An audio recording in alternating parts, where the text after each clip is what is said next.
Hello everyone, welcome to legal narrative. आज ये अपनी जो हिंदी और इंग्लिश लैंग्वेज है एपीओ मेंस में जो पूछे जाने वाली है उसकी पहली क्लास है। हम लोग बहुत सारे लेक्चर इसमें करने वाले हैं। बहुत छोटे छोटे लेक्चर होंगे, 25 मिनट 30 मिनट ऐसे छोटे छोटे।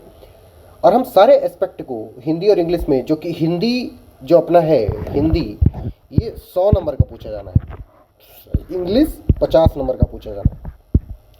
मार्केट में लॉ के, जैसे हमने भी लॉ का सारा कुछ पढ़ाया भी हुआ है, एकदम बाकायदा बहुत शानदार नोट्स भी दे रखा है। आप लोग अगर उसको रट्टा मार लोगे तो वो जो 300 नंबर का पेपर है, कितने, हाँ 300 नंबर का, तो वो बाकायदा बहुत अच्छे से हो जाएगा। माइनर एक्ट हो, चाहे बीएसए हो, चाहे बीएनएसएस हो, चाहे बीएनएस हो। लेकिन बात जब हिंदी की और इंग्लिश की आती है तो उसमें क्या होता है, मटेरियल की कमी होती है। हमने इन सारी चीज़ों को ध्यान में रखते हुए बहुत अच्छे से विश्लेषण किया, बहुत अच्छे से उस चीज़ को क्या कहते हैं, उस पर रिसर्च किया, और मैं इस कंक्लूजन पर पहुंचा कि क्यों ना हम जनरल हिंदी के लिए और इंग्लिश के लिए अपना खुद का एक लेक्चर का सीरीज बना दें, जिससे हमारे जो मेंस के बच्चे हैं उनको बहुत अच्छे से फ़ायदा हो सके। ओके, और हम ये करेंगे। तो सबसे पहले हम हिंदी का सिलेबस देख लेते हैं कि हिंदी के सिलेबस में अपना जो ऑफिशियल नोटिफिकेशन है वो क्या कहता है। ऑफिशियल नोटिफिकेशन जनरल हिंदी को 100 नंबर के बारे में बताते हुए कहता है कि जो हिंदी का पेपर होगा लैंग्वेज प्रोफिशिएंसी टेस्ट करेगा। किस लेवल की? हाई स्कूल लेवल की। अब लैंग्वेज प्रोफिशिएंसी और ये सारी चीज़ों को टेस्ट करने के समकक्ष में क्या क्या पूछेगा उसको बताया गया। इट कवर्स, मतलब ये लैंग्वेज प्रोफिशिएंसी में क्या आता है, ऐसे राइटिंग आता है जिसको निबंध कहते हैं, सेंटेंस कंस्ट्रक्शन आते हैं जिसको वाक्य विन्यास कहते हैं, ग्रामर आते हैं, व्याकरण आते हैं। इन सारी चीज़ों पर अभी हम फिर से पहुंचेंगे। हम साथ ही साथ इंग्लिश का भी देख लेते हैं। इंग्लिश में सिंपली ये बात लिखी हुई है कि हाई स्कूल लेवल की, हाई स्कूल स्टैंडर्ड की इंग्लिश पूछी जाएगी, बट उसमें कहीं पर भी पूरे सिलेबस में ये बात नहीं लिखी गई कि क्या क्या पूछा जाएगा। और इंग्लिश का पेपर पहली बार इंट्रोड्यूस किया गया है 50 नंबर में। ओके, इस तरह से, और जिसका मार्क्स जुड़ेगा भी। सबसे इंपॉर्टेंट बात है कि जिसका मार्क्स जुड़ेगा भी। अब बात आती है कि इंग्लिश में भी हमको एग्जैक्ट पता नहीं है कि क्या क्या चीज़ें पूछी जाएंगी, तो हम उसी तरह उसी हिसाब से कर, हमको एग्जैक्ट पता नहीं है तो हम क्या करेंगे, उसमें हम सारी चीज़ें जितनी भी जुडिशरी में, जैसे जुडिशरी में पेपर पहले भी हुआ करता था, तो जुडिशरी में 3 चीज़ें पूछी जाती थी। एक तो होता था ऐसे लिखना के लिए, एक प्रेसी राइटिंग के लिए होता था, और एक ट्रांसलेशन होता था, ट्रांसलेशन और कंपोजिशन वगैरह भी। हम क्या करेंगे, हम इन सारी चीज़ों को तो करेंगे ही करेंगे, उसके ओवर एंड अबव हम ग्रामर का भी कुछ कुछ चीज़ें करेंगे, हम नरेशन को भी कुछ कुछ चीज़ें करेंगे, हम कॉम्प्रिहेंशन को भी सॉल्व करने की कोशिश करेंगे, समझने की कोशिश करेंगे कि कैसे वो होगा, और हम उन सारे एस्पेक्ट को कवर कर लेंगे जो कि हिंदी का पेपर पहले भी हुआ करता था। तो हिंदी में जो जो चीज़ें पूछी जाती थी हम सेम चीज़ें इंग्लिश में भी पढ़ लेंगे सब। वो इसलिए करना जरूरी है क्योंकि वी डोंट नो कि क्या पूछेगा, एग्जैक्टली हमको ये पता नहीं है। और अगर हम इस 50 में से 40 या 45 मार्क्स लाने में सक्षम हो गए, mark my words, we are far ahead than the competition. हम कंपटीशन से बहुत आगे निकल जाएंगे। ओके, तो मेरे कुल मिलाकर के कहने का मतलब यह है कि हम थोड़ा ज़्यादा फोकस हिंदी पर करेंगे क्योंकि वो 100 नंबर का पूछा जाना है, उससे थोड़ा कम फोकस हम इंग्लिश पे करेंगे, बट करेंगे क्योंकि वो भी स्कोरिंग सब्जेक्ट है और मेजॉरिटी ऑफ द पॉपुलेशन क्या है उसको इग्नोर कर देती है। हम उस चीज़ को इग्नोर नहीं करेंगे। ओके, और इस चीज़ का ध्यान रखेंगे कि कॉन्स्टेंटली सिर्फ लेक्चर नहीं देखेंगे, हम उसको लिखेंगे भी, क्योंकि जब तक आप बाबू लिखोगे नहीं तब तक आपको इस चीज़ के का पता नहीं चलेगा कि एग्जैक्टली हमको करना क्या है एग्जामिनेशन में। एग्जामिनेशन में हमको अगर सारी चीज़ें आ रही होती हैं उसके बाद में भी हमारे हाथ पांव फूल जाते हैं, तो हमारे हाथ पांव ना फूलें इस चीज़ के लिए हमको प्रैक्टिस करनी होगी। अब वो प्रैक्टिस कैसे होगी? वो प्रैक्टिस अपने इस जो मेंस का ये बैच है, जो आंसर राइटिंग प्रोग्राम है, अपना मेंस गाइडेंस प्रोग्राम है जिसमें आप लेक्चर देख रहे हो, इसी में सब कुछ दिया जाएगा, आपको सब कुछ प्रॉपरली कराया जाएगा, आपको पेपर्स दिए जाएंगे, पेपर में आपको आंसर्स लिखने होंगे। Now it's your duty to abide by the schedules and write each and every answer as per the schedule. जब जब उसका शेड्यूल हो तब तब आंसर लिखो, तब जाकर के आपका सिलेक्शन हो पाएगा। अदरवाइज जैसे मैंने माइनर लॉ का भी टेस्ट लिया था तो उसमें सिर्फ एक बच्चे ने, नंदिनी शर्मा ने आंसर लिखा, बाकी लोगों का कुछ ना कुछ उसमें अपना एक्सक्यूज आ गया कि सर मेरा एग्जाम चल रहा था, मेरा ये चल रहा था, मेरा वो चल रहा था, दुनिया भर का बवाल आ गया। ठीक है, excuses don't produce results, results are produced by efforts, by consistency, by perseverance. अब ये आपको डिसाइड करना है कि आप रिजल्ट प्रोड्यूस करना चाहते हो या फिर नेक्स्ट एग्जाम की तैयारी करना चाहते हो, क्योंकि अल्टीमेटली ये सारी चीजें आपको करनी पड़ेंगी। तो जब करनी ही पड़ेंगी तो क्यों ना अभी के अभी कर लिया जाए इन सारी चीजों को। ओके, तो इतनी बात हमने आपको इस बात पे समझाई क्योंकि मैं आप लोगों का बहुत लीनियंट बिहेवियर देख रहा हूं। आप पैसा दिए हुए हो हमको और कम पैसा भी नहीं दिए हुए हो, इतना ज्यादा पैसा दिए होने के बावजूद भी 5,000 रुपए कम नहीं होते बाबू। 5,000 रुपए कमाने में मेरी आंखें सूज आती हैं, समझ रहे हो?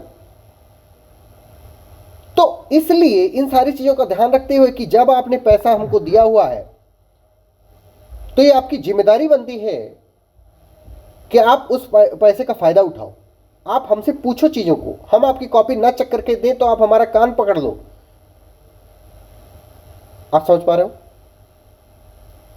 तो ये बात हो गई। अब बात आती है हिंदी में। आज हम हिंदी और इंग्लिश दोनों का ऐसे लिखना सीखेंगे। क्या लिखना सीखेंगे? ऐसे। ऐसे एक्चुअली लिखा सिमिलर तरीके से ही जाता है, चाहे वो हिंदी का हो, चाहे वो इंग्लिश का हो, चाहे किसी भी लैंग्वेज का हो। हम कुछ 7-8 स्टेप के फॉर्मूलाज को सीखेंगे जिनसे एक बेस्ट ऐसे लिखा जा सकता है, क्योंकि essay writing is not something to be memorized. Essay को मेमोराइज नहीं किया जाना होता है, तो उसको क्या किया जाना होता है? ऐसे राइटिंग और answer writing is an art. ऐसे लिखना एक कला है। इस लेक्चर में मैं ऐसे लिखूंगा नहीं, अगले लेक्चर में मैं ऐसे लिखूंगा और आपको दिखाऊंगा कि कैसे चीजों को इंप्लीमेंट करके कैसे चीजों पे ऐसे लिखे जाते हैं। वो हिंदी में भी और इंग्लिश में भी हम दोनों साथ साथ लेकर के चलेंगे। ये बात समझ में आ रही है आपको? इस वाले लेक्चर में हम सीखेंगे स्टेप्स क्या क्या फॉलो करने होते हैं, कौन से 7-8 पॉइंट हैं जो हमको ध्यान में रखने होते हैं जिससे हम एक बेस्ट ऐसे लिख सकें। क्योंकि अगर हम एक ऐसे नहीं लिखेंगे, मतलब एक बेस्ट, एक प्रॉपर, एक सिंक्रोनाइज्ड ऐसे नहीं लिखेंगे जिसमें एक फ्लो हो, क्योंकि वो हमारी लैंग्वेज चेक कर रहा है, वो हमारे आंसर्स वो नहीं चेक कर रहा है जैसे जीएस के आंसर्स लिखे जाते हैं या जैसे मतलब और आंसर। वो हमारा क्या चेक कर रहा है? Language proficiency. जैसे हमारे सिलेबस में भी हमारे क्या कहते हैं, गैजेट नोटिफिकेशन जो है उसमें ये बात लिखी हुई है कि टू चेक दी, जैसे इसमें भी ये लिखा हुआ है लैंग्वेज प्रोफिशिएंसी। वो लैंग्वेज प्रोफिशिएंसी हमारी चेक करेगा। अभी लैंग्वेज प्रोफिशिएंसी आप कैसे दिखाओगे? लैंग्वेज प्रोफिशिएंसी आप दिखाओगे कि आपके ऐसे में कैसा फ्लो आ रहा है। ऐसा तो नहीं कि एक पैसेज पढ़ने के बाद में जब हम दूसरा पैसेज पढ़ने जाते हैं तो उसका पहले पैसेज और दूसरे पैसेज के बीच में कोई कनेक्ट ही नहीं। हमको कनेक्टर्स पता होने चाहिए, हमको वो लिंक पता होनी चाहिए कि कैसे हम एक फ्लो में जाएंगे, कैसे हम चीज़ों को कैसे सिंक्रोनाइज करेंगे, कैसे एक परत के बाद दूसरी परत, तीसरी परत, चौथी परत खुलते चली जाएगी और हम कंक्लूड करेंगे चीज़ों को। कैसे हम चीज़ों को शुरू किए और कैसे हम आकर के बहुत बेहतरीन ढंग से उसको ख़त्म किए। अगर हम ये सारी चीज़ें कर पा रहे हैं तो हम इस धरती पर कोई भी ऐसी शक्ति नहीं है जो हमको 25 नंबर का अगर ऐसे पूछा जाएगा 1000 वर्ड्स में लिखने के लिए तो 25 में से हमको कोई भी ऐसी शक्ति नहीं है जो 20 नंबर पाने से रोक सके, क्योंकि ऐसे वगैरह जो होते हैं बहुत ही स्कोरिंग टॉपिक्स होते हैं। इस बात का हमको क्या करना है? ध्यान रखना है। तो मैं ऐसे के टॉपिक में घुसूं उसके पहले मैं हिंदी में आपको और भी चीज़ें बता देता हूं कि हिंदी में और क्या क्या चीज़ें पूछी जा सकती हैं एग्जैक्टली क्योंकि यहाँ पे तो हमने आपको ऊपर ऊपर से बता दिया कि ये सारी चीज़ें पूछी जा सकती हैं, लेकिन एग्जैक्ट रूप में क्या क्या चीज़ें पूछी जाएंगी वो हम आपको क्या कर रहे हैं, हम आपको बता दे रहे हैं। और कल से डेली 20 से 25 मिनट की एक क्लास हुआ करेगी छोटी सी। उस क्लास में हम क्या करेंगे, आपको हम बताएंगे कि उस चीज़ को मतलब कैसे अप्रोच करना है। तो सबसे पहले जो आज वाली क्लास में हम लोग अभी डील करेंगे, पहला चीज़ है ऐसे, ऐसे पूछा जाएगा आपसे। नंबर 2 ऐसे मतलब निबंध, निबंध, ठीक है, निबंध पूछा जाएगा। हिंदी, हिंदी और इंग्लिश दोनों की बात कर रहा हूं अभी। उसके बाद में आपको हो सकता है कि दिया जाए आपको एक पैसेज या गद्यांश, पैसेज आपको दिया जाएगा, ठीक है। अब वो पैसेज कैसा होगा, अनसीन पैसेज, पैसेज जिसको हम गद्यांश कहते हैं, गद्यांश, ठीक है। क्या कहते हैं बहू, गद्यांश कहते हैं। आप समझ पा रहे हो, गद्यांश। अब वो गद्यांश में से भी हमको क्या बताएगा कि उस गद्यांश में 3-4 चीजें पूछी जा सकती हैं। तो पहला क्या पूछ सकता है आपसे कि उस गद्यांश का क्या लिखो, आप टाइटल बताओ। टाइटल मतलब होता है शीर्षक, उसका टाइटल क्या है। उसके बाद से वो पूछ सकता है कि इसकी तुम समरी बताओ, समरी, या उसको ही कह सकता है कि इसका भावार्थ बताओ, भावार्थ संक्षेप में। और कह सकता है कि तुम उसको एक्सप्लेन करो। उसमें कोई एक चीज, मान लो कि एक बड़ा सा पैसेज है, ऐसे ऐसे ऐसे बड़ा सा पैसेज है, ऐसे ये यहाँ पे मान लो एक पैसेज खत्म हो गया। अब क्या किया कि इसने यहां से यहां तक की जो रेड लाइन है ना, ये अंडरलाइन कर दिया और तुमसे कहेगा, क्वेश्चन पूछेगा कि रेखांकित अंश को या रेखांकित अंशों की व्याख्या कीजिए। तो क्या पूछेगा, ये एक्सप्लेन में कि रेखांकित, रेखांकित अंशों की, अंशों की व्याख्या कीजिए, कीजिए। समझ पा रहे हो? अब आपको मतलब ये समझ गए ना कि पहला पहला क्वेश्चन क्या पूछा जा सकता है कि ऐसे कैसे लिखोगे। दूसरा पूछा जा सकता है कि पैसेज कैसे होगा, ठीक है, मतलब पैसेज क्या होगा, अनसीन पैसेज होगा। उनमें क्या क्या चीजें पूछी, उसका तुमको शीर्षक बताना हो सकता है, टाइटल। उसमें आपको समरी बतानी हो सकती है। उसको आपको एक्सप्लेन करना हो सकता है कि कुछ एक हाईलाइटेड पोर्शन दे देगा कि इसका भाई तुम वो करो, क्या कहते हैं उसको, एक्सप्लेन करो उसको, उसकी व्याख्या करो। एंड नंबर थर्ड आपको दे सकता है पर्यायवाची लिखने के लिए। पर्यायवाची जिसको हम सिनोनिम्स भी कहते हैं, इसको पर्यायवाची कहते हैं, पर्यायवाची। अरे यार पर्यायवाची लिख गया, पर्यायवाची, ठीक है। आपसे पूछ सकता है कि चांद का पर्यायवाची क्या होता है, स्त्री का पर्यायवाची क्या होता है, पुरुष का पर्यायवाची क्या होता है, कमल का पर्यायवाची क्या होता है, गंगा का पर्यायवाची क्या होता है, अग्नि का पर्यायवाची क्या होता है, आपसे पूछ सकता है। आपको तो नंबर 3 हो गया। नंबर 4 आपसे आपको कुछ कुछ वर्ड्स दे सकता है, शब्द, वर्ड्स, इनका यूसेज कहेगा, उनको तुम वाक्य में प्रयोग करके दिखाओ। वो कहेगा आपसे क्या करके दिखाओ, वाक्य में प्रयोग करके दिखाओ। तो इसको क्या कहेंगे हम, वर्ड यूसेज। इससे तुमको मतलब एक शब्द दे देगा और इससे तुमको क्या बनाना होगा, वाक्य बनाना होगा, वाक्य बनाना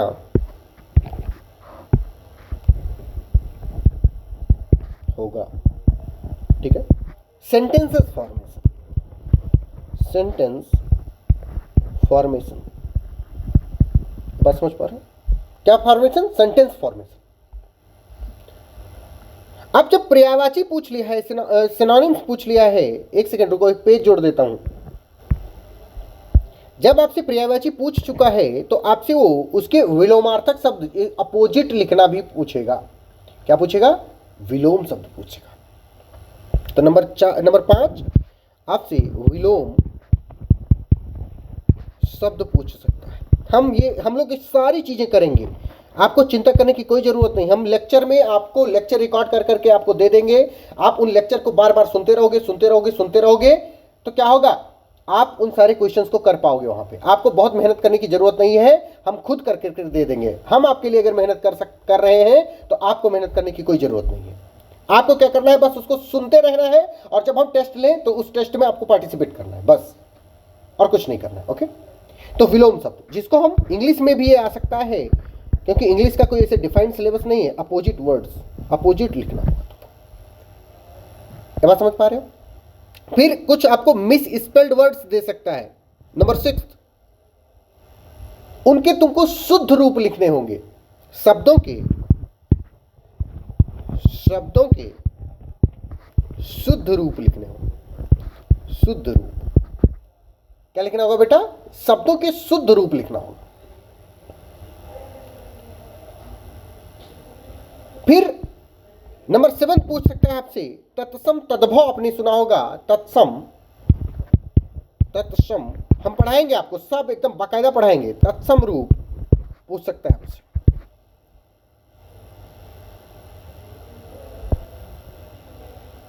फिर आपसे वन वर्ड सब्स्टिट्यूशन पूछ सकता है। वन वर्ड सब्स्टिट्यूशन जिसको कहते हैं, वन वर्ड सब्स्टिट्यूशन, हिंदी में इसको कहते हैं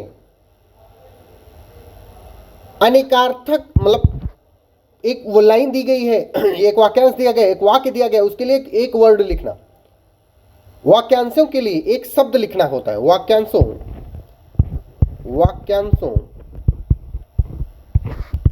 के लिए एक शब्द। आप समझ पा रहे हो? ये क्या करेंगे, ये हम लिखेंगे।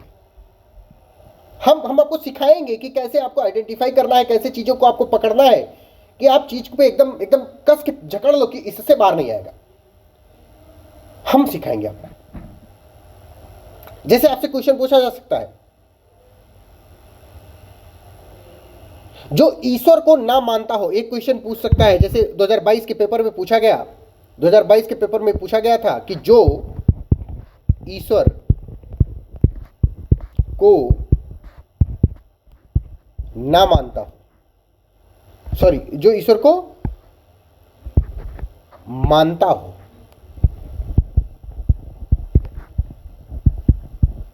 उसको क्या लिखोगे? इस तरह से क्वेश्चन आएंगे। मैं क्वेश्चन का आपको फॉर्मेट दिखाने की कोशिश कर रहा हूं। फिर आपको नंबर 10th क्वेश्चन आपको दे सकता है, सॉरी नंबर 9th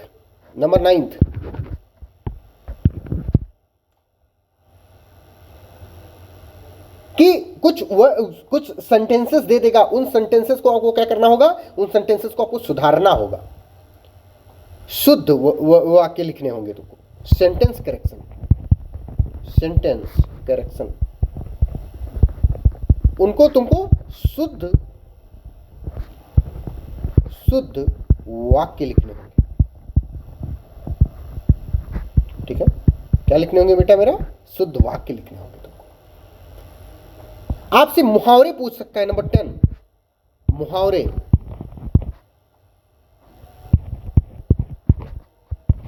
हम सब रटाएंगे आपको, हम सब बताएंगे, ये हमारी गारंटी है, कृपाशंकर पांडे की गारंटी। ये बात समझ पा रहे हो? एक छोटा और ऐसे लिखने को दे दिया जा सकता है जिसमें वो आपको कहेगा कि भैया तुम इस चीज पे अपने तुम विचार बताओ। कोई एक टॉपिक दे देगा, टॉपिक, और उस टॉपिक पे कहेगा तुम अपने क्या बताओ, विचार बताओ। अपने विचार बताने का क्या मतलब है? अपने विचार बताने का मतलब है कि हम उस पर एक ऐसे लिख रहे हैं। जैसे निबंध का मतलब ये होता है जिसमें कोई बंधन ना, एक फ्लो हो, उसको हम निबंध कहते हैं। ओके, फिर आपसे एक लेटर राइटिंग पूछ सकता है। क्या पूछ सकता है मेरा बच्चा? लेटर राइटिंग हम आपको करवाएंगे इसको। हम आपको कुछ कुछ चीजें ऐसे रटा देंगे, आप उनको रट्टा मार लोगे, अगर वहां पर जाओगे उसको करके, तो ये कृपाशंकर पांडे की गारंटी है कि कोई भी शक्ति इस धरती पर नहीं है जो आपका वो मार्क्स काट सके। ओके, अब आप समझ पा रहे हो? तो ये 12 चीजें पूछी जा सकती हैं आपसे हिंदी वाले एस्पेक्ट में, हिंदी वाले सब्जेक्ट में, जिनको हमको ध्यान में रखना है। क्या क्या है? नंबर 1 ऐसे, नंबर 2 पैसेज जो कि अनसीन पैसेज होगा, नंबर 3 सिनोनिम्स यानी पर्यायवाची, नंबर 4 शब्द दिए जाएंगे, वर्ड्स दिए जाएंगे, उनके यूसेज बताना होगा आपको, एंड नंबर 5 विलोम शब्द यानी अपोजिट वर्ड्स होंगे, आपको उनके अपोजिट वर्ड्स बताने होंगे, वर्ड्स दिए होंगे, कोई शब्द दिए होंगे, उनके वर्ड्स अपोजिट वर्ड्स बताने होंगे आपको। नंबर 6 शब्दों का शुद्ध रूप बताना होगा आपको, एंड नंबर 7 तत्सम तद्भव वाली चीज बतानी होगी, and number 8 one word substitution आपको बताना होगा, एंड नंबर 9 सेंटेंस करेक्शन आपको बताना होगा, एंड नंबर 10 मुहावरे, और नंबर 12 टॉपिक्स दिए जाएंगे जिस पे आपको विचार लिखना होगा, एंड नंबर 12 लेटर राइटिंग। हम क्या करेंगे, हम किस सीक्वेंस में चलेंगे, हम आपको बता दे रहे हैं। जैसे हम आज आपको ऐसे लिखना सिखाने जा रहे हैं, ऐसे लिखेंगे हम कल, लेकिन आप सिखाएंगे आज, ठीक है।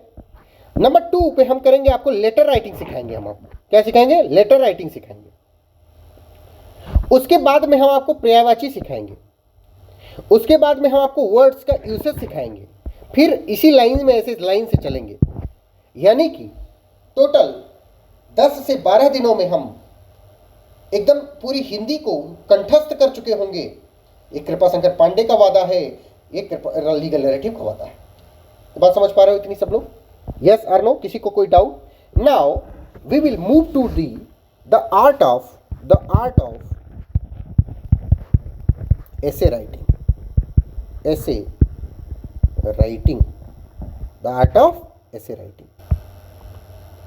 मैं आपको 8 स्टेप फॉर्मूला बताऊंगा, 8 स्टेप फॉर्मूला, जो कि आपको English as well as Hindi दोनों लैंग्वेजेस में यूज करनी है, ठीक है। दोनों लैंग्वेजेस में यूज करनी है, एकदम याद रखना बाबू, कंठस्थ कर लो चीज़ों को।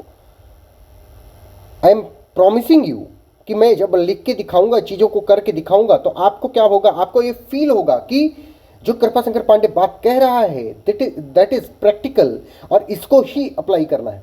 तो बात समझ पा रहे हो? तो करना है। नंबर 1 हम स्टेप बाई, इसीलिए हम 8 स्टेप बता दिए हैं कि कोई भी कंफ्यूजन बीच में ना बचा रहे। नंबर 1, सबसे पहले देखो, जब हम हिंदी का पेपर लिखने जाएंगे, हमको हमारे पास मोर देन सफिशिएंट टाइम होगा, तो हम क्या करेंगे, ऐसे पे हम टाइम को डिवोट करेंगे, ठीक है, प्रॉपर टाइम डिवोट करेंगे। क्यों? क्योंकि मैं जो अक्सर बताया करता हूं एक बात, कि जिसकी जितनी औकात है उसको उतनी इज्जत देना बहुत जरूरी है। मैं फूफा और मौसा का एग्जाम्पल लिया करता हूं कि फूफा जी को ज़्यादा इज्जत देनी होती है, मौसा जी को थोड़ा कम इज्जत देनी होती है। मैं ये बात बताया करता हूं हमेशा से, ठीक है। तो जो ऐसे पोर्शन है अपना, वो थोड़ा ज़्यादा मार्क्स का पूछा जाता है, तो हमको क्या करना है, उसको थोड़ा ज़्यादा इज्जत देनी है। ओके, ये बात समझ पा रहे हो? तो हम क्या करेंगे, हम अपना जैसे 2-3 टॉपिक दिया रहेगा हमको, और उसमें से कोई एक टॉपिक को सिलेक्ट करना होगा, तो हम क्या करेंगे कि हम 1-2 मिनट का, 3 मिनट का, 4 मिनट का, इवन 5 मिनट का भी टाइम दे करके सबसे पहले हम टॉपिक को आइडेंटिफाई करेंगे कि कौन सा किस टॉपिक पर हम ज्यादा कंफर्टेबल, किस टॉपिक पर हम ज्यादा कंफर्टेबल हैं, उस टॉपिक को चूज करेंगे। तो number 1 point is choose the topic with utmost sincerity and understanding। Number 1, choose the topic of essay with utmost sincerity and understanding। जब अब बात आती है कि मैं जब सिंसियरिटी बात कह रहा होता हूं, तो इसका क्या मतलब होता है? इसका मतलब यह होता है, हड़बड़ाएंगे नहीं कि हमने देखा कि विमेन दिख रहा है, बस विमेन वाला टॉपिक ले लिया ना। हमको उन अपने जितने भी 3-4 टॉपिक दे हैं, हमको ये देखना है कि हम किस टॉपिक पर अपना ऐसे लिखने के लिए बेस्ट कैपेबल है, बेस्ट इक्विप्ड है, तो उसको हम क्या कहेंगे, सिंसियरिटी।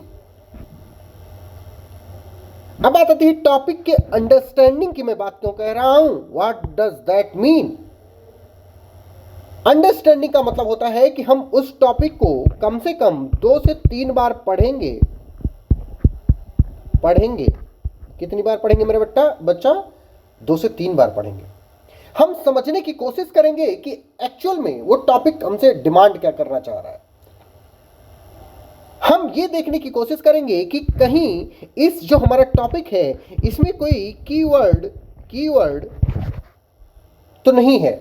जैसे हमको कहीं ऐसा तो नहीं कि रोल पूछ रहा हो कि बताओ कि role of women in 21st century, right है, essay on the role of women in 21st century.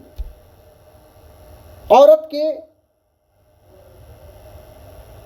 भूमिका पे निबंध लिखिए 21st सेंचुरी में, 21वीं सदी में। या आपसे कह सकता है कि right an essay suggesting the major on dowry prohibition. तो हमको कहीं ऐसा तो नहीं कह रहा है कि हमको सजेस्ट करना है मेजर्स को।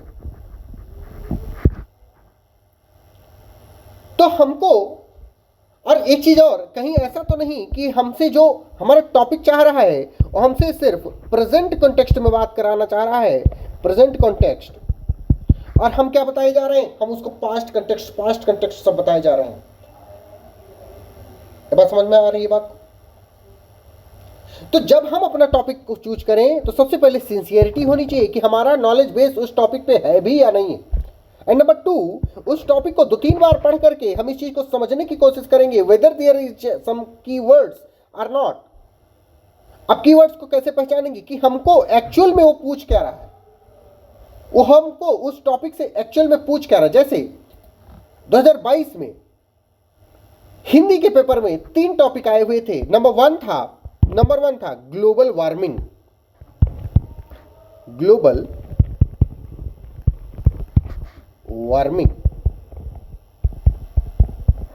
एंड नंबर 2 वर्तमान शिक्षा पद्धति के गुण दोष। वर्तमान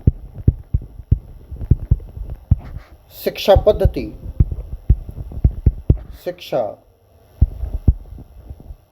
पद्धति के गुण दोष। एंड नंबर 3 था भ्रष्टाचार एक वैश्विक दीमक। भ्रष्टाचार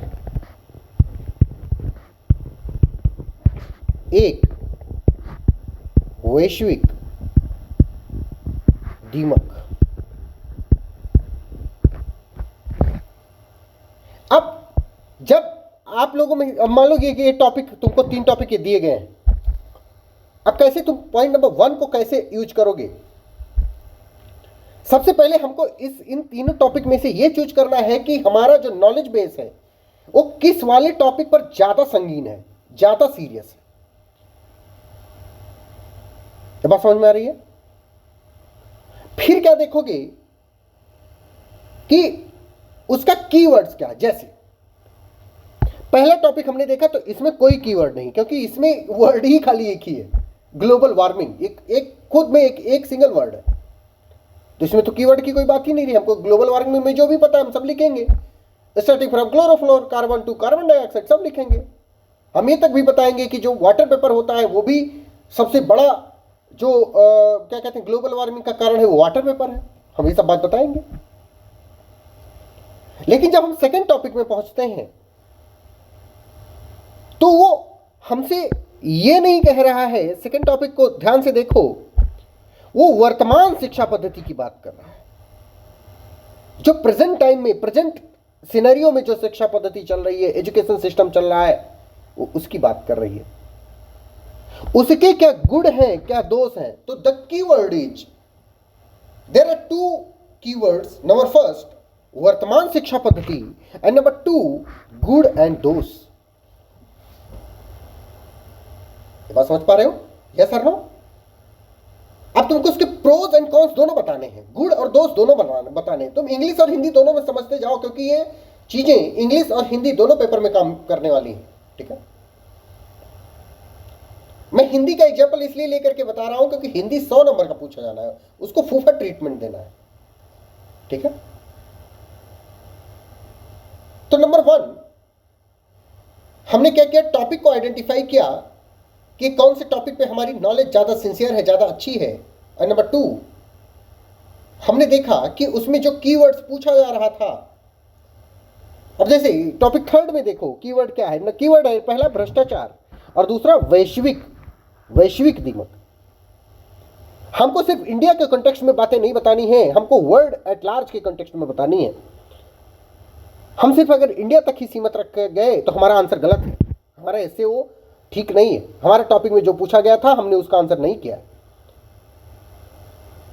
तो to understand the demand of the question, the demand of the topic is the most important thing, and try to decide a stance and take a balanced view with forward looking stance। हमको एक reform oriented इंसान चाहिए होता है, चाहे वो कोई सा भी ऑफिसर हो, चाहे वो एक असिस्टेंट प्रोसिक्यूशन ऑफिसर हो, चाहे वो जज हो, चाहे वो आईएएस हो, चाहे आईपीएस हो, उसको एक रिफॉर्म ओरिएंटेड पर्सन होना बहुत जरूरी है। बात समझ पा रहे हो? तो डिसाइड योर स्टैंस। ओके, ये बात समझ में आ रही है सबको कि नहीं समझ में आ रही? कि क्या पॉइंट 1 समझ में आ गया सबको कि चूज द टॉपिक एंड उसमें क्या क्या ध्यान रखना है हमको, सिंसियरिटी एंड अंडरस्टैंडिंग को ध्यान में रखना है, और उसको कैसे यूज करना है, क्या क्या चीजें हमको ध्यान में रखनी है, वो सारी चीजें हमने आपको क्या कही हैं, बता दी हैं। ओके, अब बात आती है what is the second step. Second step is about brainstorming. Second step is about brainstorming. इसको अगर तुम 5 मिनट दे रहे हो, देखो मैं स्पेलिंग कोई छोटी लिख दे रहा हूं तो इसका मतलब ये नहीं कि मुझको स्पेलिंग नहीं पता है, मुझको स्पेलिंग पता है, फिर भी मैं छोटी जानबूझ करके लिख रहा हूं, जगह नहीं है ना आगे। ठीक है, 5 मिनट है। अगर तुम इसको टॉपिक को चूज करने में 5 मिनट लगा तो ब्रेन स्टॉर्मिंग में तुमको कम से कम 7 से 8 से 10 मिनट भी लगा सकते हो। तो ब्रेन स्टॉर्मिंग में हमने 7 से 10 मिनट लगा। This is the most important part. Brain storming is the most important part. एक बार तुमने ब्रेन स्टॉर्मिंग कर ली तो तुम्हारा ऐसे बहुत आराम से, बहुत smooth, A with proficiency in the language आएगा। ओके, समझ पा रहे हो बात को? अब बात आती है कि ब्रेन स्टॉर्मिंग करने का मेथड क्या होता है, हम कैसे करेंगे ब्रेन स्टॉर्मिंग। तो ब्रेन स्टॉर्मिंग बहुत सारी तरीके की किया जाता है, हम आपको 2-3 तरीके के बता रहे हैं। जो मैं यूज करता हूं वो भी मैं बताऊंगा आपको। बहुत इजी होता है सब कुछ करना, क्योंकि हम लोग लॉ वगैरह के स्टूडेंट होते हैं, तो हम उनको बहुत आसानी से चीजों को हैंडल कर सकते हैं। ओके, नंबर 1 WH मेथड इसको कहते हैं। अब WH मेथड का मतलब क्या होता है कि हम क्या करेंगे कि WH से जितने भी क्वेश्चन वाले शब्द बनते हैं ना, जैसे what, why, when, where, who, how, ये सारे क्वेश्चन अपने टॉपिक से पूछेंगे। और उसके साथ साथ सबसे पहली बात क्या, पहला मेथड क्या ब्रेन स्टॉर्मिंग का, कि हम अपने टॉपिक से WH वर्ड्स पूछेंगे। What, why, when, where, who, how, plus इसमें हम अपने जो भी हमने लॉ पढ़ रखा है, BSA, BNS, BNSS, constitution, police act, minor act, वहां से हम अपना क्या करेंगे, रेलेवेंट सेक्शंस उठाएंगे, रेलेवेंट प्रोविजंस, और उनको चिपका देंगे सबके आंसर्स में। इन सबको हम कल यूज करके आपको दिखाएंगे कि कैसे यूज करना होता है। तो आप समझ पा रहे हो। आप ये जो वर्ड्स हैं, जो what, why, when, where, who, how, एक किससे क्वेश्चन कर रहे होगे तुम, ये तुम अपने टॉपिक से क्वेश्चन कर रहे होगे, ठीक है। जैसे जो अभी मैंने 3 पॉइंट लिखे थे, कहाँ, अच्छा इरेज कर दिया मैंने, 3 पॉइंट लिखा था, 3 टॉपिक आया हुआ था 2022 में, ग्लोबल वार्मिंग या वर्तमान शिक्षा पद्धति के गुण दोष, भ्रष्टाचार एक वैश्विक दीमक। अब इसमें से कोई सा भी एक टॉपिक ले लो और उसे पूछो। जैसे मैं पहला टॉपिक लेता हूं ग्लोबल वार्मिंग, तो इसमें ब्रेन स्टॉर्मिंग करते टाइम पे हम क्या बनाएंगे, ऐसे बनाएंगे। जैसे देखो कैसे किया जाता है ब्रेन स्टॉर्मिंग, ग्लोबल वार्मिंग, ठीक है। इसमें इसका व्हाट क्या है कि ग्लोबल वार्मिंग क्या है, तो ग्लोबल वार्मिंग की तुम क्या लिखोगे, डेफिनेशन लिखोगे, और भी उसके बारे में कोई भी चीज जो जानते हो वो लिखोगे, एनी अदर डिफाइनिंग नॉलेज। बात ठीक है। फिर इसे पूछोगे कि ग्लोबल वार्मिंग है क्या, व्हाई पूछोगे। जब व्हाई पूछोगे तो इसमें क्या आंसर कर रहे होगे तुम, इसके रीजंस बता रहे होगे कि ग्लोबल वार्मिंग क्यों है। उसके बाद में ग्लोबल वार्मिंग कब होता है, व्हेन पूछोगे, इसका आंसर करो कि कब होता है, उसका तुम बताओगे सारी चीजें। उसके बाद में कहां होता है, व्हेयर बताओगे,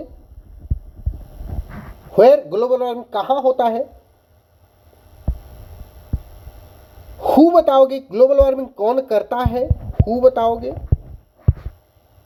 हाउ बताओगे, कैसे होता है, मेथोडोलॉजी बताओगे।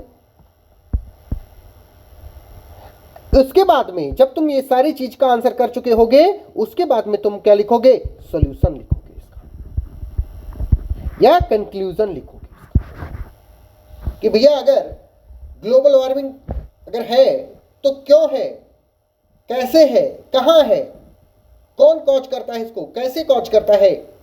जब इतनी सारी चीजें आप क्वेश्चन कर लोगे तो उनका छोटा छोटा जो आंसर मिलेगा, तो उन छोटे छोटे आंसर को क्या करोगे तुम, एक सिंक्रोनाइज्ड वे में, चैनलाइज्ड वे में एक बार कर लोगे, तो तुम्हारा 1000 वर्ड का अपने आप में ही ऐसे तैयार हो जाएगा। लेकिन अगर ऐसे हवा में सोचने बैठोगे तो क्या होगा, तुम्हारे हाथ पांव फूल जाएंगे एक पैसेज लिखने के बाद में। अब तुम खुद सोचो, एक पैसेज व्हाइट पे हो गया, एक पैसेज वाई पे हो गया, एक पैसेज व्हेन पे हो गया, एक पैसेज वेयर पे हो गया, एक पैसेज हु पे हो गया, एक पैसेज हाउ पे हो गया। तो 1 2 3 4 5 6 पैसेज तो यही हो गए। अब तुम एक एक पैसेज में क्या 150 वर्ड भी नहीं लिखोगे, 120 120 वर्ड भी नहीं लिखोगे, तो तुम्हारा 1000 वर्ड पूरा हो गया। बस समझ पा रहे हो, हमको 1000 वर्ड का ऐसे लिखना है। अब क्या करना है आपको, कनेक्टिंग चीजें, मतलब जो 2 पैसेज होते हैं उनके बीच का जो कनेक्टिंग लिंक होता है उसको भी ध्यान रखना है। डेटा का ध्यान रखना है कि जो तुम डेटा दे रहे हो उसमें जो फैक्ट्स दे रहे होगे वो रिलेवेंट होनी चाहिए। अभी मैं बताता हूं कैसे उसका ध्यान रखोगे। और मैंने क्या बताया कि अपने इन सारी चीजों को, what, why, when, where, who, इन सारी चीजों को रिलेवेंट, अगर कोई लॉ है, कोई प्रोविजन है, कोई सेक्शन नंबर है, तो उसे क्या करते रहोगे, उससे उसको तुम सब्सटेंशिएट करते रहोगे। इतनी बात समझ में आ रही सबको, यस और नो। सब्सटेंशिएट करते रहने से क्या होगा कि हमारी चीजें इंक्रीज होती रहेंगी, हमारा बेस इंक्रीज होता रहेगा। यस और नो, इतनी बात समझ में आ गई सबको। तो आपको ब्रेन स्टॉर्मिंग का पहला मेथड पता हो गया कि ब्रेन स्टॉर्मिंग का पहला मेथड कैसे यूज करना है, WH वर्ड वाला मेथड कैसे यूज करना है, ये बात आपको समझ में आ गई। ओके, यस और नो। दूसरा मेथड है माइंड मैप करना है हमको, माइंड मैप बनाने का मेथड है, वो भी इसी तरह से WH तरीके से ही होता है। लेकिन क्या होता है, मैं तो खैर WH तरीका और वो दोनों मिक्स करके बनाता हूं, लेकिन आपको क्या करना है, आप दोनों में से कोई एक चूज कर सकते हो या तो मिक्स भी चूज कर सकते हो, it's up to you. Okay, number 2, mind map. Mind map method, mind map method में कोई सेंट्रल आइडिया है, सेंट्रल आइडिया, जैसे अभी ग्लोबल वार्मिंग का ही वो ले लें, कोई एक जो सेंट्रल आइडिया है, क्योंकि हमने अभी जो पहला अपना ये था कि सिंसियरिटी और अंडरस्टैंडिंग से हमने उस चीज़ का देख लिया कि वो कोर में क्या पूछना चाहता है, उसका सेंट्रल आइडिया क्या है, थीम क्या है, वो चाहता क्या है हमसे, वो सारी चीज़ें अगर हमने देख ली, उसके बाद में हम क्या करेंगे, उस सेंट्रल आइडिया को हम 4 ब्रांचेज में, मिनिमम 4 ब्रांचेज में मतलब डालने की कोशिश करेंगे। वो 4 ब्रांचेस कौन कौन सी हैं, उस बात को पे ध्यान दो बेटा। वो 4 ब्रांचेस कौन कौन सी हैं? Number 1 constitutional basis. Constitutional basis उसका क्या है? नंबर 2 स्टैट्यूटरी बेसिस क्या है? स्टैट्यूटरी बेसिस क्या है? नंबर 3 उसका जुडिशियल बेसिस क्या है? Judicial basis. And number last stage administrative या एग्जीक्यूटिव बेसिस क्या है उसका? एडमिनिस्ट्रेटिव और एग्जीक्यूटिव बेसिस क्या है उसका? ये बात समझ पा रहे हैं? अब ये सारी चीजें आपको बहुत अच्छे से कैप्चर हो गई होंगी अपने आप ही कि हम कैसे चीजों को कनेक्ट करेंगे कि कॉन्स्टिट्यूशन में अगर कोई चीज बताई गई है, अगर उसे वो अवॉइड बाई कर रही है तो वो कॉन्स्टिट्यूशनल है, अदरवाइज नहीं है। ये बात समझ पा रहे हैं? अब आप लोगों के दिमाग में एक चीज और भी आ रही होगी कि ये सारी जो हम आपको दुनियादारी बता रहे हैं, ये दुनियादारी करोगे कहाँ? तो जो आंसर कॉपी होती है अपनी एग्जामिनेशन में, मेंस के एग्जामिनेशन में, उसमें पीछे रफ पेज दिया होता है 4 पेजेस का। वो इसी चीज के लिए दिया होता है कि हम उसमें प्रैक्टिस करें चीजों का, हम उसको समझने की कोशिश करें और हम एक अच्छे से चीजों को निकाल करके लाएं और उनको ऐड ऑन करें। ठीक है, तो सेकंड पार्ट भी आपको समझ में आ गया कि माइंड मैप बना करके सेंट्रल आइडिया में 4 चीजों में डिवाइड करेंगे। कॉन्स्टिट्यूशनल बेसिस क्या है, स्टैट्यूटरी बेसिस क्या है, जुडिशियल बेसिस क्या है, उसका एडमिनिस्ट्रेटिव एग्जीक्यूटिव बेसिस क्या है।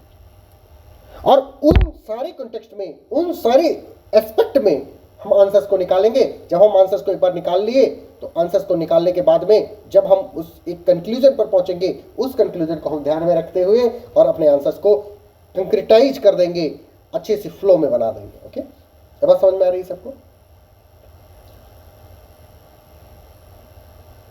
एंड तो ये 2 बेसिक मेथड था। अब इन 2 बेसिक मेथड पे जब हम काम कर रहे होंगे तो हमको क्या क्या ध्यान रखना है, वो समझने वाली बात है, वो समझने वाली बात है। हम करंट अफेयर और डेटा का लिंकेज करते रहेंगे, करंट अफेयर एंड डेटा का लिंकेज करते रहेंगे। जैसे पॉलिटिकल डिससेटिस्फैक्शन, डेमोक्रेसी, इन सारी चीजों पर अगर कभी क्वेश्चन आएगा तो कॉकरोच जनता पार्टी अभी कुछ दिन से फेमस में थी, बहुत सारे उसके क्या कहते हैं इंस्टाग्राम और सबके फॉलोअर हो गए थे, तो हम उनका एग्जाम्पल लेंगे। जो एकदम रिसेंट में चल रहा है उन सारी चीजों का हम क्या करेंगे, एग्जाम्पल लेंगे। तो बात समझ पा रहे हो? सीजेपी, कॉकरोच जनता पार्टी,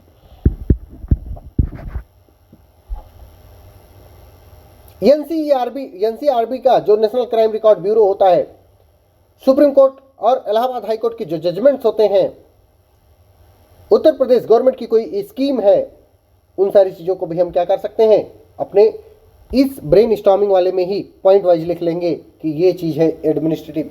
और केस में लिखेंगे एडमिनिस्ट्रेटिव एक्शन कोई लिया गया है, कोई जुडिशियल बेसिस में मैं क्या बताया, वो इलाहाबाद हाई कोर्ट और सुप्रीम कोर्ट का जो जजमेंट होगा, वर्डिक्ट होगा, उन सारी चीज़ों को उसमें इनकलकेट करने की कोशिश करेंगे। बात समझ में आ रही बात सबको? और मोर इंपॉर्टेंटली अपनी इस ब्रेन स्टॉर्मिंग वाले सेगमेंट में हमको एक चीज और देखनी है, वो क्या है कि जो हम अपना लॉ पढ़ेंगे, लॉ में बीएसए हो, चाहे बीएनएस हो, चाहे बीएनएसएस हो, चाहे माइनर एक्ट हो, उन सारी चीजों को इतना थॉरली पढ़ते रहेंगे कि हमको उनका कंटेंट अपने ऐसे में यूज करना है। हम अपने कंटेंट को ढूंढने के लिए कहीं भटकेंगे नहीं, दर दर बगिया बगिया भटकेंगे नहीं।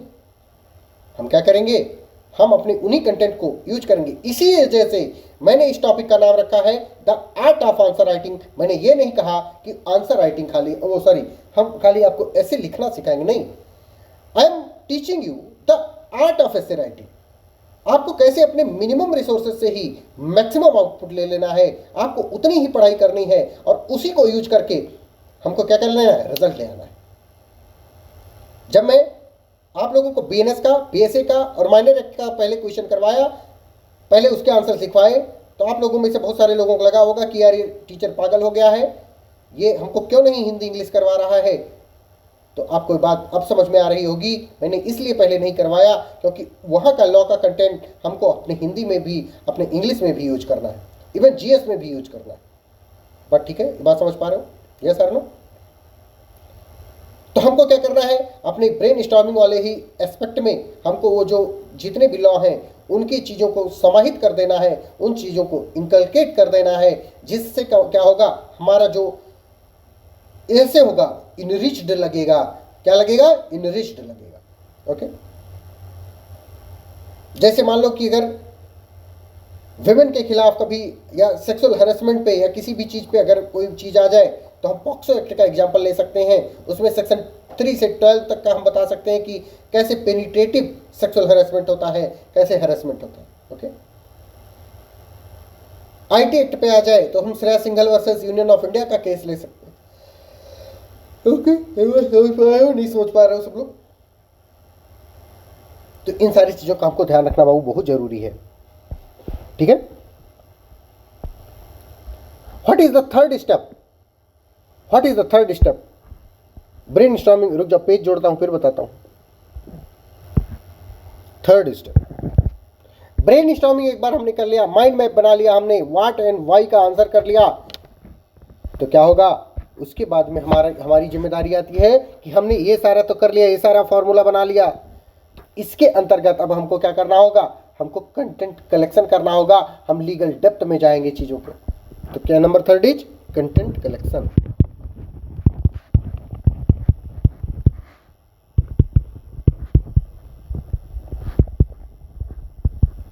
Content collection and legal depth.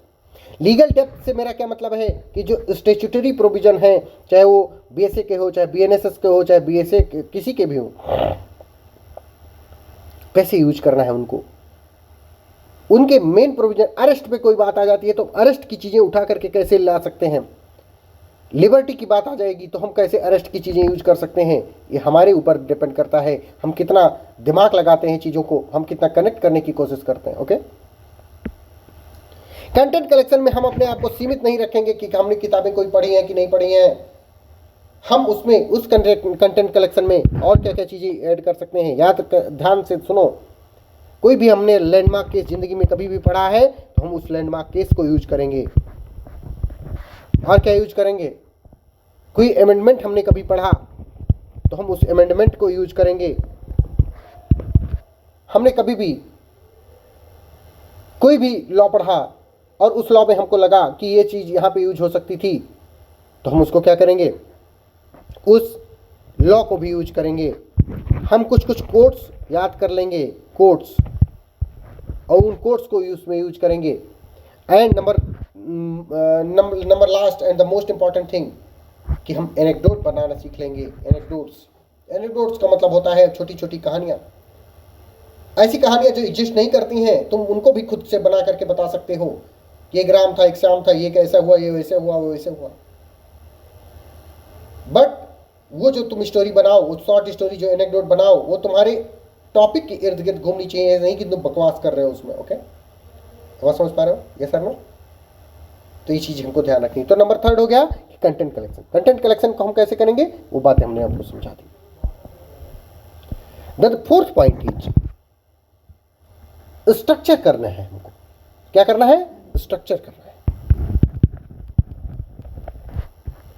Structure the outline of essay. What does that mean? Structure the outline of the essay का मतलब क्या होता है? इसका मतलब होता है कि हम इस चीज को, अब देखो हमारे पास कंटेंट है, थर्ड पॉइंट में हमने ब्रेन स्टॉर्म कर लिया है, सारे आइडियाज को हमने लिख लिया है। कोई नया आइडिया अगर आ रहा है तो उसको भी हम पॉइंट 3 में जाकर के ऐड कर दे रहे हैं। उसके बाद में क्या करेंगे, हम उस चीज को स्ट्रक्चर करेंगे। हम क्या करेंगे कि हम नंबर 1 इंट्रो में हम क्या चीज़ लिखेंगे, इंट्रोडक्शन में हम क्या चीज़ लिखेंगे, उसको हम अलग सेग्रीगेट करके लिखेंगे। कि हम ये डिफिनीशन लिखेंगे, उसमें हम उसमें करंट कॉन्टेक्स्ट लिखेंगे, करंट कॉन्टेक्स्ट। कोई अगर थीसिस का स्टेटमेंट है, थीसिस स्टेटमेंट का मतलब होता है कि हम कोई चीज़ कह रहे हैं, हम उस चीज़ को मान रहे हैं, हम उस चीज़ को पहले प्रोपोगेट करना चाहते हैं, तो उसको थीसिस स्टेटमेंट कह देंगे। Okay, thesis statement. And number 2, हम बॉडी में क्या क्या डालना चाहते हैं, हम बॉडी पे जाएंगे। ओके, बॉडी में हम historical background, constitutional background, statutory provision, case laws, critical analysis, जो भी करना होगा वो करने की बात करेंगे।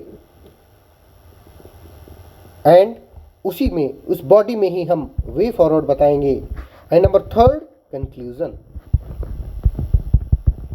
कंक्लूड करेंगे हम अपनी बात को पॉजिटिव और फ्यूचरिस्टिक नोट पे, पॉजिटिव फ्यूचरिस्टिक नोट पे। और एक चीज हम हमेशा ध्यान रखेंगे कि ये जो पॉजिटिव फ्यूचरिस्टिक नोट हो हमारा, वो कॉन्स्टिट्यूशनल वैल्यूज से, कॉन्स्टिट्यूशनल वैल्यूज से मैच करता हो। ऐसा नहीं होना चाहिए कि कॉन्स्टिट्यूशनल वैल्यूज से हमारे मैच नहीं कर रहा है। तो हम बॉडी कि हम क्या चीज इंट्रोडक्शन में लिखेंगे, क्या चीज बॉडी में लिखेंगे, क्या चीज कंक्लूजन में लिखेंगे, ये चीजें हमको क्या पता होनी चाहिए। तो 4th स्टेप हमारा क्या रहेगा आर्ट ऑफ आंसर राइटिंग में, कि हम स्ट्रक्चर बनाएंगे, एक आउटलाइन बनाएंगे। हम हैजार्ड तरीके से नहीं कि जहां पे सिर लगना चाहिए वहां पे हमने पैर लगा दिया, जहां पे पैर लगना चाहिए वहां पे हमने हाथ लगा दिया। ये बात समझ पा रहे हो? ऐसा नहीं होना चाहिए। ओके, ये बात समझ में आ रही है सबको? यस और नो? किसी को कोई शक इस वाली बात में? ठीक है। एंड नंबर 5th इज हमने आपको बता दिया कि नंबर 4th में कि बॉडी, एक इंट्रोडक्शन होना चाहिए, बॉडी होना चाहिए, कंक्लूजन होना चाहिए। अब बात आती है नंबर 5th पॉइंट में कि ये जो इंट्रोडक्शन मैंने बताया, इस इंट्रोडक्शन को कैसे करना है, मतलब उसको बेस्ट कैसे बनाना है। इंट्रोडक्शन राइटिंग,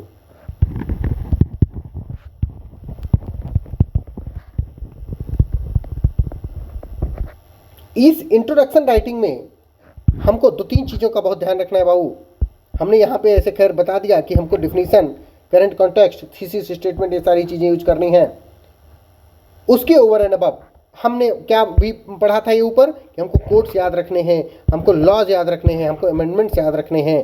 तो हम क्या करेंगे, हम कोई हुक छोड़ेंगे। हुक मतलब कि कोई कैसी कैची लाइन छोड़ेंगे, कोई कोट हो गया, कोई स्टैटिस्टिकल डेटा हो गया,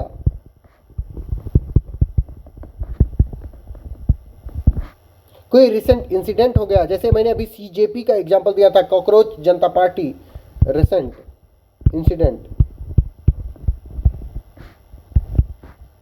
तो इन सारी चीज़ों को हम यूज करेंगे। They are called the hook.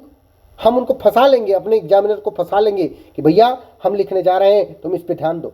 हम ऐसे करेंगे। ओके, एंड नंबर 5th हो गया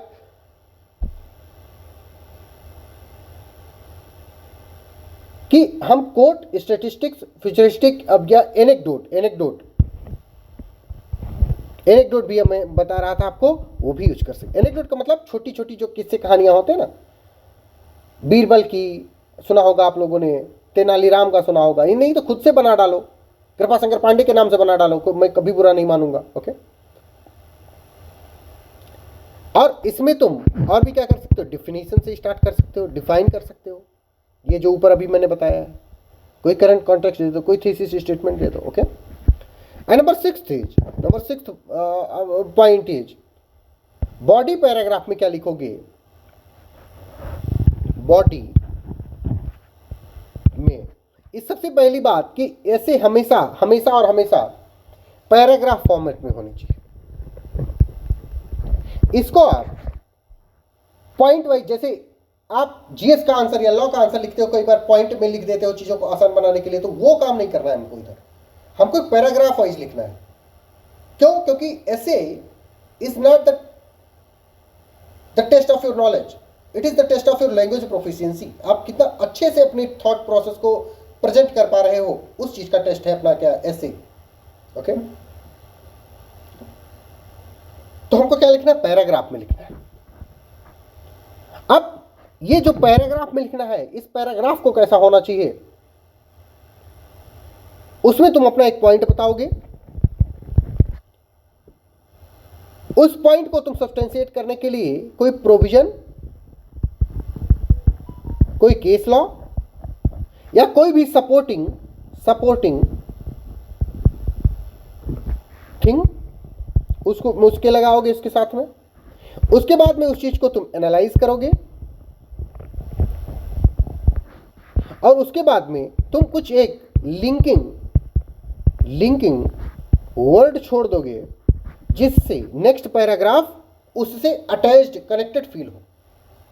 ओके, क्या करें, कनेक्टेड फील हो। हम क्या करेंगे, हम इसमें कई बार ये बताया जाता है कि ऐसे में जब हम ऐसे लिख रहे हो तो हमको हेडिंग नहीं डालनी चाहिए, लेकिन मेरा मानना है कि अगर आप हेडिंग डाल करके चीज़ों को और अच्छे से रिप्रेजेंट कर सकते हो तो आपको हेडिंग डालना क्लियरिटी के लिए, क्यों, क्योंकि ये लैंग्वेज प्रोफिशिएंसी का टेस्ट है, तो हम सब हेडिंग डाल सकते हैं। और सब हेडिंग मेरे हिसाब से जो एग्जामिनर होगा उसको बहुत अच्छा लगेगा, बहुत पसंद आएगा। ओके, जब हम आंसर्स लिख रहे हो, जब हम बॉडी पॉइंट लिख रहे हो, तो हमको एक बात याद रखना होगा कि जो हमारे व्यूज हों they needs to be balanced होनी चाहिए। ऐसा नहीं कि हम कोई इसी चीज पर लिखते लिखते बह जाए। बात समझ में आ रही बात सबको? Yes sir, no? And number seventh step is conclusion writing. ये कैसे करोगे? हम अपनी पूरी बात को जो हमने इंट्रोडक्शन में लिखी, जो हमने बॉडी में लिखी, उन सारी चीज को समराइज कर देंगे विदाउट रेपिटेशन। हम रिपीट नहीं करेंगे चीजों को और हम उसको समराइज कर देंगे। हम अपने ऐसे को हमेशा से कुछ विजनरी लाइन, फ्यूचरिस्टिक, जो अभी हमने ऊपर ये बताया था आपको, ये कुछ फ्यूचरिस्टिक पॉजिटिव नोट पे और प्लस कॉन्स्टिट्यूशनल वैल्यूज के साथ में खत्म करेंगे। तो नंबर 7 थी कि हम अपना जो कंक्लूजन लिख रहे होंगे उसमें हमको विजनरी दिखना है, फ्यूचरिस्टिक दिखना है। हम उसमें कोट यूज कर सकते हैं। किसका कोट यूज कर सकते हैं? महात्मा गांधी जी का, बाबा आमटे का, पेरियार का, अंबेडकर का, इन सब लोगों का हम कोट यूज कर सकते हैं। कोई रिसेंट सुप्रीम कोर्ट की ऑब्जर्वेशंस आई हो उनको हम यूज कर सकते हैं। हम अपने कंक्लूजन में, क्योंकि ये यूपी एपीओ का एग्जाम देने जा रहे हो आप, तो हम उत्तर प्रदेश के से रिलेटेड कोई स्पेसिफिक मेजर हैं अगर लिए गए हैं तो हम उनको यूज कर सकते हैं। इससे क्या होगा, हमारा जो ऐसे होगा वो थोड़ा डिफरेंट, थोड़ा हटके लगेगा। Okay, and the most important point is point number 8। The most important point, हमको वर्ड लिमिट हमेशा चेक करते रहना है। तो वर्ड लिमिट तुम कैसे चेक कर पाओगे? Revision and presentation. Revision and presentation. अब जब मैं कहता हूं कि रिवीजन एंड प्रेजेंटेशन, तो इससे मैं क्या कह रहा होता हूं? इससे मैं कह रहा होता हूं कि जब तुम ऐसे को लिख रहे होगे, 1000 वर्ड का ऐसे आया है तो 1000 वर्ड में ही लिखना है, 1500 का आया है तो 1500 में ही लिखना है। ये नहीं कि 1500 का आ गया है तो हम 2000 में लिख रहे हैं, 1000 का आया है तो हम 1500 में लिख रहे हैं। आपके मार्क्स कट जाएंगे। कृपाशंकर पांडे के मार्क्स कटे थे। ओके, हमने उस समय ध्यान नहीं दिया, हमको कोई बताने वाला इस तरह से नहीं था कि भैया ऐसा मत करना नहीं तो तुम्हारे मार्क्स कट जाएंगे, नहीं तो मैं भी ना किया होता और मैं जज होता। मैं जज नहीं हूं, मैं क्या हूं? मैं एक एडमिनिस्ट्रेटिव ऑफिसर हूं। आप सब लोग जानते होंगे। ओके, तो हमको क्या करना है, हमको रिवाइज करना है अपनी सारी चीज़ों को, और ये हम वर्ड लिमिट पे स्टिक कर जाएंगे। क्यों स्टिक कर जाएंगे? क्योंकि हमने ब्रेन स्टॉर्मिंग कर लिया है, हम चीज़ों को आउटलाइन कर चुके हैं कि हम कैसे कैसे लिखेंगे, फोर्थ स्टेप में स्ट्रक्चर कर लिया है, और हमारी वर्ड लिमिट वैसे भी अब इंक्रीज होने से रही। ओके, रिवाइज करेंगे, अंडरलाइन करेंगे, कोई उसमें कुछ हमको की सेक्शन, कुछ केस का नाम, कुछ हमको बहुत इंपॉर्टेंट चीज लग रही है तो हम उस ऐसे में भी अंडरलाइन करेंगे उसको। ये बात समझ में आ रही है सबको? हम हमेशा टाइम मैनेजमेंट का ध्यान रखेंगे। तो ये जो हम सारे स्टेप कर रहे होंगे उसमें time management is the most essential part, उस चीज का हम ध्यान रखेंगे। ओके, तो इसी नोट के साथ कल मैं आपको एक दो ऐसे लिख करके सिखाऊंगा, मतलब लिख करके दिखाऊंगा। उसके बाद में आपको डेली एक हिंदी और एक इंग्लिश का ऐसे लिख करके देना है। मैं सबका आंसर चेक कर दिया करूंगा, और इस तरह से हम क्या करेंगे, एक बेहतरीन मार्क्स की तरफ बढ़ जाएंगे, चाहे वो हिंदी का हो चाहे इंग्लिश का हो, और हम सब कुछ पा जाएंगे। तो हमको दो तीन चीजें ध्यान रखनी है। सबसे पहले डेली प्रैक्टिस करना है, डेली प्रैक्टिस।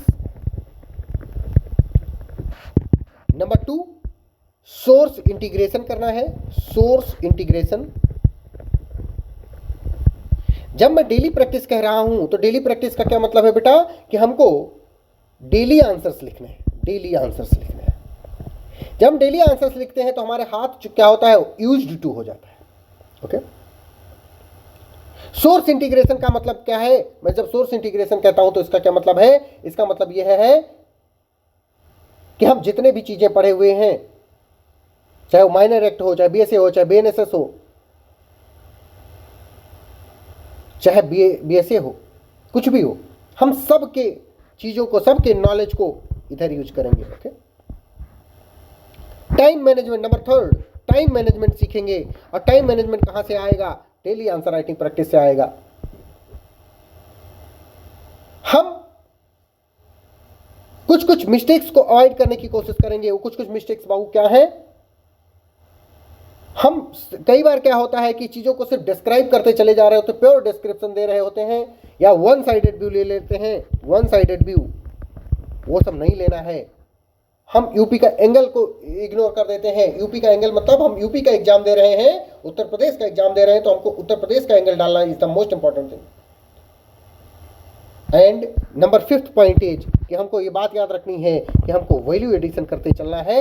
वैल्यू एडिशन का जब मैं कह रहा हूं तो वैल्यू एडिशन क्या होता है, हमको अपने हमेशा टीपीएसपी, हमको अपने हमेशा फंडामेंटल राइट, फंडामेंटल ड्यूटीज, इन सारी चीजों का सहारा लेते हुए अपने ऐसे को अपने लिखना है, अपने निबंध को लिखना है। उनसे सब्सटेंशिएट करेंगे तो किसी भी एग्जामिनेशन की मां ने इतना दूध नहीं पिलाया हुआ है कि वो आपका मार्क्स काट सके, क्योंकि पूरा देश संविधान के बल पे चलता है, किसी एग्जामिनर के कलम के बल पे नहीं चलता। ओके, तो हम अपने आर्गुमेंट को, अपनी चीजों को उस चीज से सब्सटेंशिएट करेंगे जिसको काटने की औकात, जिसके काटने का बूता किसी के अंदर नहीं है। वो क्या है? कॉन्स्टिट्यूशन है। Always try to use the value addition, always try to link with the constitution, article 14, 15, 19, 21, 25, right to religion। बात समझ में आ रही है? ये सब अगर हम करेंगे तो हमको इस धरती पर कोई भी शक्ति नहीं है जो रोक सके इस एग्जाम में टॉप करने से। ओके, चलो bye bye, Radhe Radhe, see you tomorrow, bye bye.